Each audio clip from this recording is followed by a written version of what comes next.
Greetings, class, and welcome to this third week of study in Victimology. Once again, we have a lot of interesting things planned for you. I look forward to walking through this week with each and every one of you and seeing where God takes us and how all this information applies to our Christian life service and leadership. And our textbook readings this week will focus on chapters 6 and 7. Once again, you have PowerPoints to aid you in these particular chapters. But you'll see from your reading and also from the PowerPoints that there are two major emphases in these two chapters. One deals with victims and the police or first responders. And we'll be looking at how first responders can help or hurt victims. And we'll also give special attention to what a victims-oriented police department looks like. And subsequent to that, you'll have the opportunity to do some research along those lines. The second primary focus of your textbook reading really focuses on victims in the criminal justice system itself. There are multiple aspects pertaining to victims, and you'll become familiar with the majority of them this week. Attention will be given to what the courts should offer victims. You'll understand the legal ramifications of the 6th, 7th, and 14th Amendments of the U.S. Constitution and how it informs victims' rights. You'll also learn about how victims can influence the outcome of their perpetrators' trials.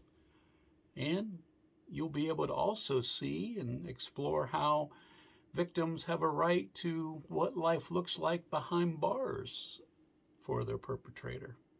A lot of interesting subjects are yet to come this week.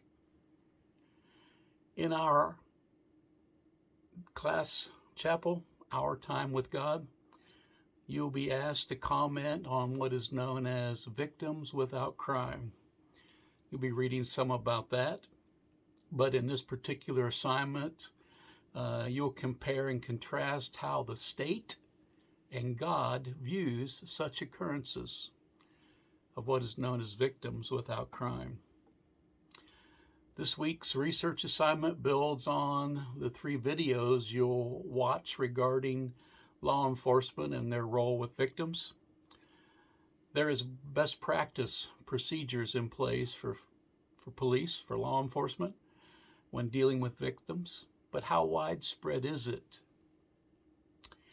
How many departments actually know about it or choose to include it on their website and make it available to victims in their community? You'll do a sampling of research regarding this and report back.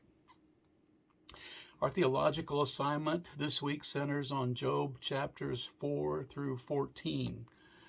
Yep, that's a large section of Scripture, and you're not required to read this section this week, but I strongly encourage you to. It's about the first cycle of speeches between Job and his friends. In this particular passage of Scripture, we will learn more about theodicy, how God engages a wicked and sinful culture, and also will have, hopefully, a better understanding of what helps and hurts when sitting with victims. I think if you remember back from our video in the first week, I mentioned that, Job's friends were very helpful to him when they just come to be with him, when they sat with him and lamented with him over his condition. But as time went on and they began to speak their mind, their stinking thinking, and begin judging Job and not really supporting him, but trying to give him advice, their helping turned to hurting. And we will be tracking some of that conversation from these chapters as we look at the first cycle of speeches. Even though you will not be reading through these chapters, or not required to read through these chapters, I should say, there are a series of questions that you will answer from these chapters. And there's a reference that you will look up, a verse or two for each of the questions. So you will spend some time in Job chapter 4 through 14, and hopefully we'll all be better for it in the end in terms of understanding who God is and how he relates to wickedness in our world today, and also how we can be helpful to those who are victimized. Finally, this week you'll have another quiz. It'll be true and false. And once again, it will be over the specific textbook reading that you will complete. So keep that reality in mind as you read your primer and view the PowerPoints. Again, I look forward to our time together. Blessings on your studies. And if there's anything I can do for you, don't hesitate to reach out. You'll be in my prayers this week. God bless you.